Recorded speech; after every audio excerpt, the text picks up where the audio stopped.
Hi అండి, welcome back to my channel ABK creations.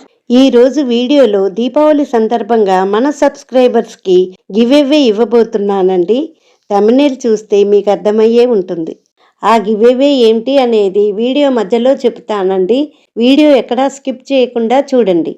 Deepavali పండుగ విశిష్టత, దీపావళి పండుగ ఎందుకు జరుపుకుంటారు, దీపావళి నరక చతుర్దశి పండుగలు ఏ తేదీన జరుపుకోవాలి, చతుర్దశి అమావాస్య తిథులు ఎప్పటి నుండి ఎప్పటి వరకు ఉన్నాయి, ధనలక్ష్మీదేవికి ఏ సమయంలో పూజ చేయాలి, అర్ధరాత్రి లక్ష్మీదేవికి పూజ చేయవలసిన నిశితకాల సమయంలో లక్ష్మీదేవిని పూజించటం వలన విశేషమైన ఫలితం ఉంటుందంటారు.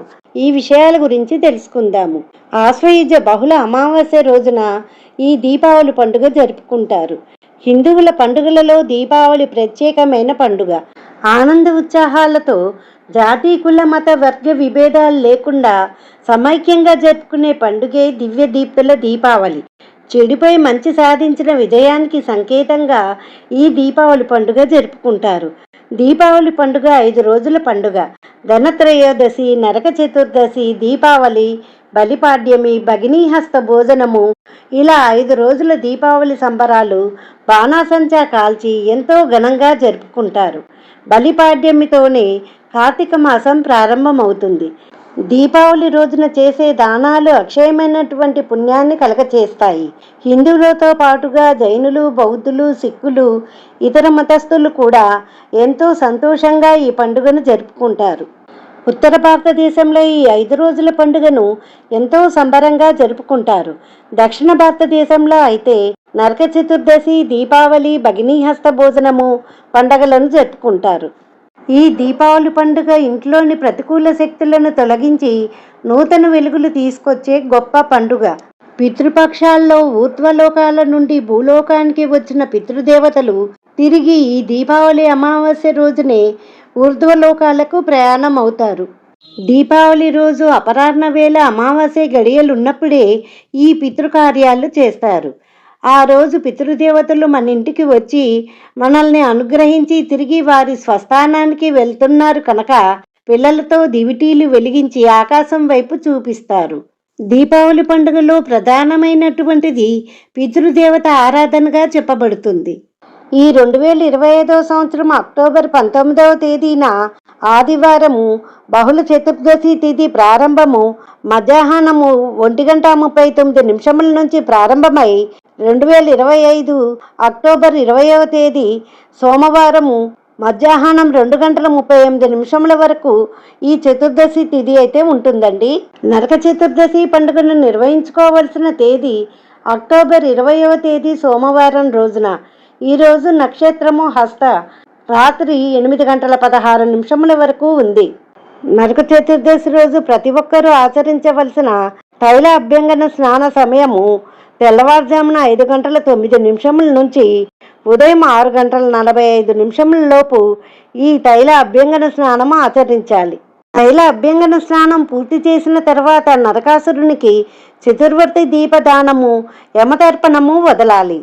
ఈ 2025 సంవత్సరము దీపావళి అమావాస్య తిథి ప్రారంభము అక్టోబర్ 20వ తేదీ సోమవారం మధ్యాహ్నము 2:39 నుంచి అక్టోబర్ 21వ తేదీ మంగళవారం సాయంత్రము 4:05 వరకు ఉన్నది. ఈరోజు నక్షత్రము హస్త 8:16 వరకు ఉన్నది. దీపావళి పండుగను అక్టోబర్ 20వ తేదీ సోమవారం నిర్వహించుకోవాలి.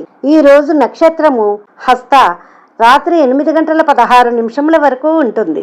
దీపావళి రోజు ధనలక్ష్మి పూజ సమయము అక్టోబర్ 20వ తేదీ సోమవారము ప్రదోషకాలం 5:43 నుండి రాత్రి 8:11 వరకు లక్ష్మీ పూజ అయితే చేసుకోవచ్చండి.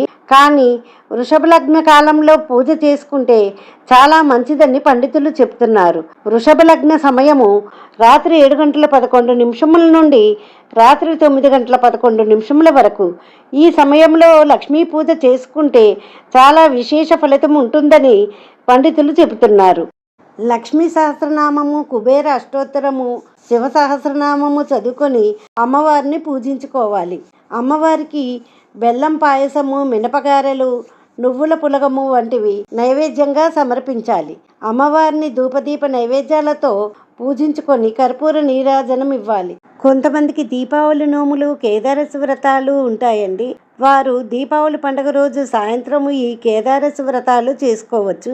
ఆ సమయంలో వీలు కుదరని వారు 21వ తేదీ మంగళవారం ఉదయము ఈ కేదారశి వ్రతాలు చేసుకోవచ్చు. దీపావళి రోజు అర్ధరాత్రి అమావాస్య తిథి ఉన్నప్పుడు లక్ష్మీదేవి ప్రతి ఒక్కరి ఇంటికి వస్తారని నమ్ముతారు.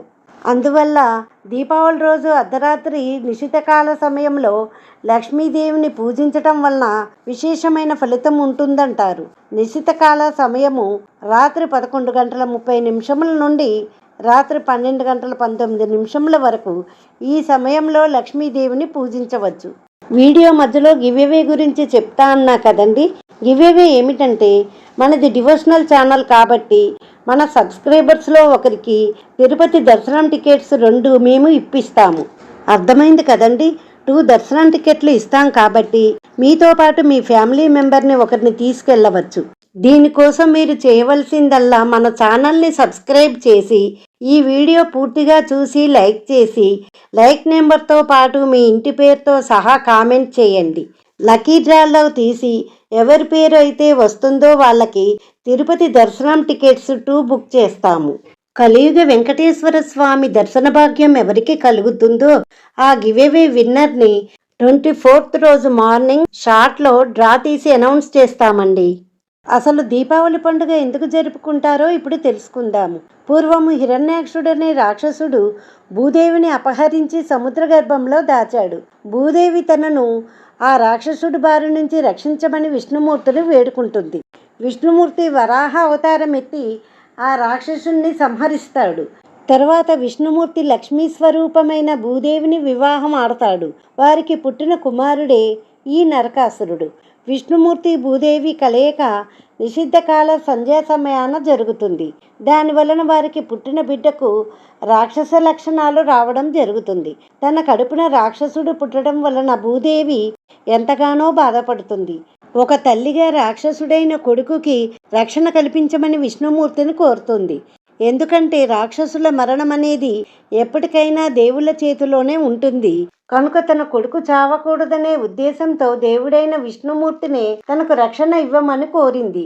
దానితో విష్ణుమూర్తి తల్లిగా ఆమె ఆవేదనను అర్థం చేసుకుని ఆమె కోరికను అంగీకరిస్తాడు. నీ కొడుకుకి ఏ దేవుని వల్లనూ ఏ రూపంలోనూ మరణం రాదని, కన్న తల్లి చేతిలోనే మరణం ఉంటుందని వరమిస్తాడు.